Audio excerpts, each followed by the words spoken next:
20 anyos na dalagang nawawala at natagpo ang patay at nakabaon sa buhangin sa baybayin ng Lingayen, Pangasinan. Nakaalerto CJ Torida. Sa CCTV footage na ito ng isang apartment sa Lingayen, Pangasinan kung saan nangungupahan ng 20 anyos na si Evelyn Salting, makikita ang kanyang paglabas pasado alas 7 ng gabi noong Lunes. Nakikita namin, sinusundo siya ng boyfriend niya. Bumabalik naman po siya before 10 p.m.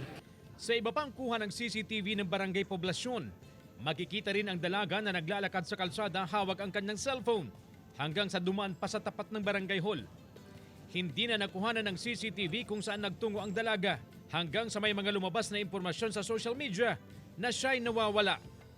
Sabi niya, na-text kasi hindi daw, yung anak nila hindi na pumasok daw sa school, nawawala. Pasado alas 6 ng gabi kagabi, nakatanggap ng impormasyon ang Lingayen Police na may nakitang bangkay na nakabaon sa buhangin sa baybaying sakop ng Barangay Poblasyon, Lingayen. May mga namamasyal na pamilya. Ngayon, nung natapat po sila doon sa lugar kung saan recover yung bangkay, o napansin po nila yung parte ng katawan ng tao na nakalibing.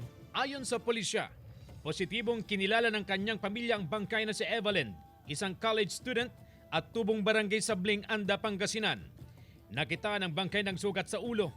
Hinihintay pa ang resulta ng autopsy ng bangkay upang malaman kung ginahasa ang biktima.